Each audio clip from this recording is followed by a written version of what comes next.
নবনির্বাচিত সংসদ সদস্য এবং সরকারের মন্ত্রী, প্রতিমন্ত্রী ও প্রধানমন্ত্রীর উপদেষ্টাদের নিয়ে চলছে বিএনপির সংসদীয় দলের 2 দিনব্যাপী প্রশিক্ষণ কর্মসূচি। সকালে গুলশানে দলটির চেয়ারম্যানের কার্যালয়ে এই কর্মশালার উদ্বোধন করেন প্রধানমন্ত্রী তারেক রহমান। সকালে কর্মশালার প্রথম সেশনে অংশ নিয়েছেন মন্ত্রী, প্রতিমন্ত্রী, উপদেষ্টারা। স্টে সেফের ডাবল লেয়ার প্রোটেকশনই পিরিয়ডের হেভি ফ্লোর দিনগুলোতে আমাকে রাখে নিরাপদে। Stay safe. বিকেলে অংশ নেবেন ঢাকা, রাজশাহী এবং রংপুর বিভাগের এমপিরা। মূলত সংসদীয় কার্যক্রম, বিল, বাজেট, স্থায়ী কমিটির কাজসহ বিভিন্ন বিষয়ে ধারণা দিতেই 2 দিনের এই কর্মশালার আয়োজন। অভিজ্ঞ সাবেক আমলা, একাডেমিশিয়ান ও সাবেক সংসদ সদস্যদের মাধ্যমে এমপিদের দায়িত্ব, মন্ত্রিসভার সদস্যদের সংসদীয় রেওয়াজ এবং মন্ত্রণালয় পরিচালনায় দক্ষ করে তুলতে কৌশলগত ভূমিকা কেমন হবে তা তুলে ধরা হবে কর্মশালায়।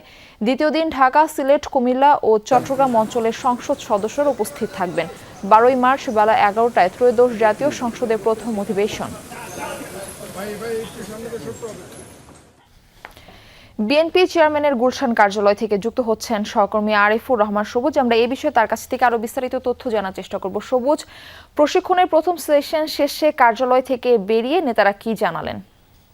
মার্ফি, প্রথম অধিবেশন যেটি অর্থাৎ প্রথম সেশনে মন্ত্রী, প্রতিমন্ত্রী, প্রধানমন্ত্রী যারা উপদেষ্টা ছিলেন তাদের এই সেশনটি অনুষ্ঠিত হয়েছে এবং এটি শেষ হওয়ার পর প্রধানমন্ত্রী বের হয়ে গিয়েছেন এবং তারপরেই প্রতিমন্ত্রী, মন্ত্রীরা বের হয়ে গিয়েছেন এবং গণমাধ্যমের সঙ্গে বিএনপির স্থায়ী কমিটির যিনি সদস্য এবং স্বরাষ্ট্রমন্ত্রী সালাউদ্দিন আহমেদ তিনি কথা বলেছেন। তিনি এটিকে বলছেন যে এটি ঠিক কর্মশালা নয়, নিজেদের মধ্যে আড্ডার মতো করে অভিজ্ঞতা বিনিময়। অর্থাৎ এখানে বিএনপির যারা সংসদ সদস্য নির্বাচিত হয়েছেন 209 জন, এই 209 জনের মধ্যে সিনিয়র অনেক সদস্যই রয়েছেন যারা 7 বার পর্যন্ত সংসদ সদস্য নির্বাচিত হয়েছেন।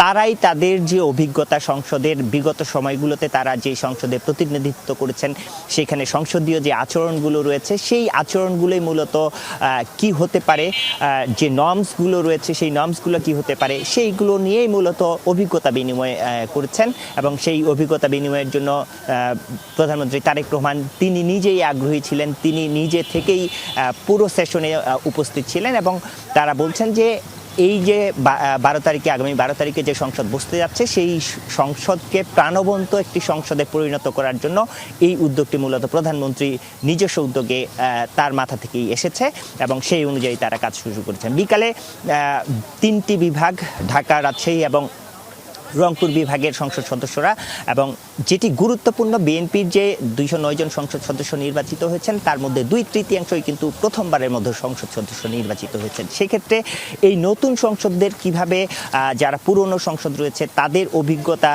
বিনিময় করে আরও দক্ষ করে তোলা যায়, সংসদকে প্রাণবন্ত করা যায়, বিরোধী দল তাদের যে যুক্তি তুলে ধরবে সেই যুক্তির বিপরীতে সরকার দলীয় যারা সংসদ রয়েছেন তারা তাদের যুক্তি কিভাবে তুলে ধরবেন, এই বিষয়গুলো নিয়েই মূলত কথা হয়েছে। এবং এর পাশাপাশি ডেপুটি স্পিকার নিয়ে মূলত সালাউদ্দিন আহমেদ কথা বলেছেন। তারা বলছেন যে বিএনপি মূলত উদারতা দেখিয়ে জুলাই সনদের বাস্তবায়ন আগেই অর্থাৎ সংবিধান সংস্কারের আগেই তাদেরকে ডেপুটি স্পিকারের পদ দেওয়ার প্রস্তাব দিয়েছে, সেটিকে বিরোধী দলকে সেটি গ্রহণ করা উচিত বলে তিনি মন্তব্য করেছেন। এবং এর পাশাপাশি রাষ্ট্রপতির যে ভাষণ সেই ভাষণের প্রসঙ্গেও তিনি কথা বলেছেন। তারা বলছেন যে এটি সাংবিধানিক পদ এবং সেই সাংবিধানিক পদের যে মর্যাদা, যে রীতি, সে বিধান, সেই বিধান। সবুজ, আপনাকে ধন্যবাদ আমাদের সঙ্গে যুক্ত হবার জন্য।